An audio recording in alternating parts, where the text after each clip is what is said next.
Hey everybody, so in this video I wanted to make a overview of what you got to look at on dividend stocks. So oftentimes we get lured into dividend stocks because of their yield, and just a little bit about dividend yield. The way that you calculate this is you look at their total dividend paid out in 1 year, and then you divide that by the current share price, and that will give you the dividend yield. So we could go into the company's dividend history, and I'm just going to take this data out and I'm going to look at these last 4 periods. So we can see that they pay about $2.10, and prior to that, AT&T was trading around $27 before they announced this dividend cut and a spinoff. So let's just kind of calculate that real quick. So we could do 2.1 divided by 27, and we could see that their dividend yield was about 7.77%. So you might look at that and you might say, wow, this is really, really attractive. But you have to look at the company's actual financials to see if this is actually sustainable. So here I'm going back into the company's 10K, which is their annual report.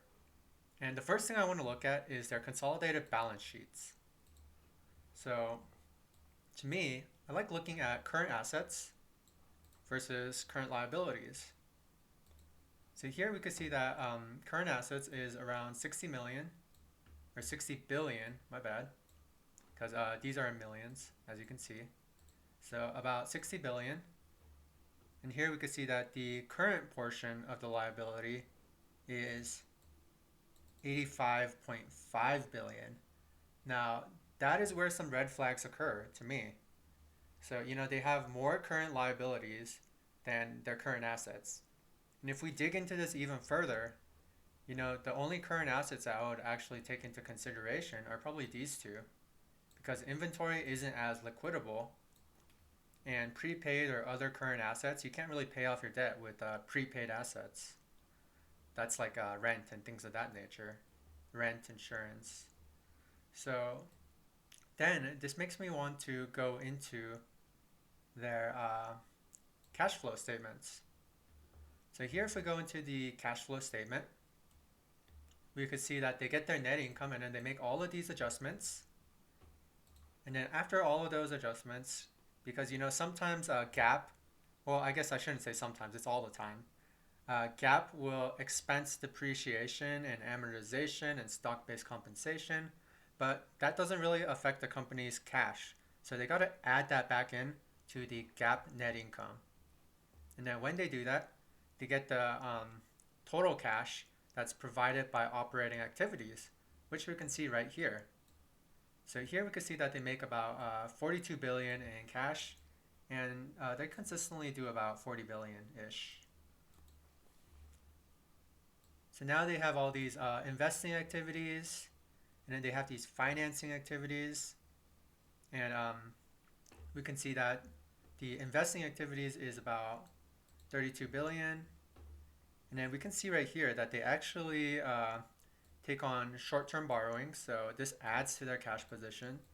They repay a little bit of these short-term borrowings, that subtracts to their cash position. And then when we look right here, we can see that they also purchase a little bit of stock, and they also pay out quite a hefty sum in dividends. So when we look at dividends paid, it's 15 billion. What they're bringing into the company is about 42 billion. So this right here, we can calculate what that is. So I'm just going to do a rough calculation. So 15 divided by 42. So it's about 35% of their total cash flow from operating activities is paid in dividends. Now when we look at this bottom figure, this tells us cash and cash equivalents. And it's only 21 billion. So to me, this makes me a little bit nervous because, they only have a small cash buffer and they have all of this debt. So they're essentially taking on debt to pay shareholders this dividend, which you don't really want to see that. What you want to see is a company's cash flow being so big that they could easily pay off these dividends, and they could pay off any creditors or whatnot. You don't want to see them taking out debt so that they could pay these dividends. So this is very, very risky because keep in mind that a company can dilute shareholders, and what can happen is that their shares will increase, their shares outstanding will increase, and they'll receive cash in return. So shareholders might get diluted, and then with that cash, they're paying shareholders this dividend. So it's pretty darn pointless. And what can also happen is that they could cut their dividend if this doesn't look as sustainable. So when we think about this, if they're taking on debt to pay shareholders their dividend, then what's happening is that they're hurting into their margins because they have to pay more interest. So this isn't very sustainable. And we can see that because now, look, they cut their dividend significantly. It's almost 50%. So what AT&T did was that they did the spinoff, and with that spinoff, a portion of their assets go into a totally different company with a totally different ticker, and now their dividend payment is slashed in half.